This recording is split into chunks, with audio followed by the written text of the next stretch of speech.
So, have you ever found yourself reaching for the same brand of toothpaste at the store without even thinking about it? That's a classic example of consumer behavior, and honestly, we all do it more often than we realize. I totally get that. The funny thing is, I only notice my habits when I run out and have to consider buying something different suddenly. I'm putting in way more thought. It's wild how our minds slip from autopilot to full on analysis depending on the decision. Exactly. That shift is actually a big part of what marketers study. There are different levels of problem solving we use, depending on how much we care about a purchase. For everyday items, it's almost reflex. But if you're shopping for something bigger, like a new laptop or even a car, you're deep in extended problem solving territory. And those bigger purchases can totally take over your brain for days or even weeks. I remember researching every tiny detail before I bought my last phone. It's like need recognition sets off a domino effect suddenly. I'm reading reviews, comparing models, asking friends what they use. That domino effect is spot on. The buying decision process actually starts with recognizing a need, then searching for info, weighing your options, making the purchase, and finally, thinking about whether you're happy with your choice. And each stage can be influenced by so many things, right? Absolutely. And what's fascinating is how outside factors like being in a rush or shopping with friends can totally change what you end up buying. Toss in things like family opinions or even a catchy ad, and suddenly your decision looks completely different. What's interesting is how those influences go way deeper than just the product itself. For example, sometimes you buy something just because your friends are raving about it, or maybe because your family always has a certain brand at home.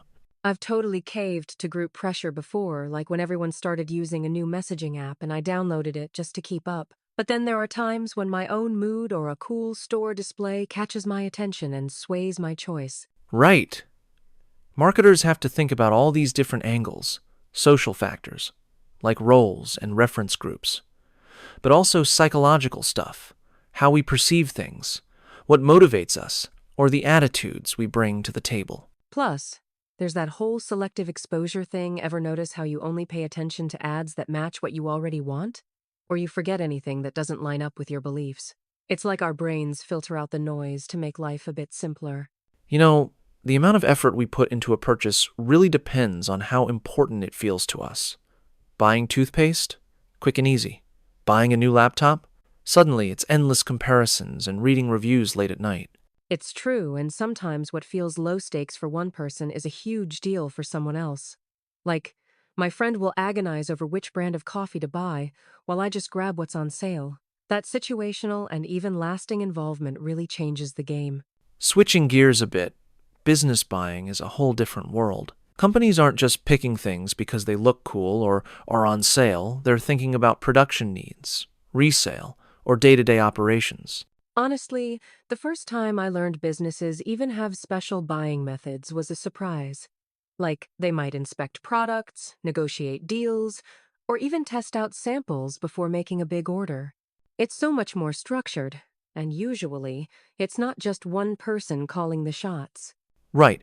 There's actually an entire buying center in many organizations, with different people playing roles like users, influencers, buyers, even gatekeepers who control the flow of information.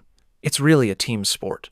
And with stakes that high, no wonder they analyze everything: vendors, value, even whether suppliers can deliver what they promise. It's like business buyers are constantly running mini investigations to make sure they're making the smartest move. That actually reminds me, when companies make decisions, they can't just focus on profit. There's a bigger picture, which is where social responsibility comes in. It's about making choices that are good for society, not just the bottom line. What I find really interesting is how some companies go all in on this, like linking product sales to a cause or making environmental commitments. It's not just lip service, because customers are paying closer attention these days. Absolutely. There's even a sort of pyramid of responsibility. Being profitable is the base, but then you've got legal, ethical, and philanthropic layers on top. Companies have to balance all these expectations, or risk losing trust. And on top of that, Organizations write codes of conduct, trying to guide everyone's behavior and prevent ethical slip-ups. But even then, individual values and the freedom to act play a huge role in whether people do the right thing. So at the end of the day, smart marketing isn't just about selling more, it's about doing the right thing, building community, and making a positive difference. And really, that's what sets great companies apart.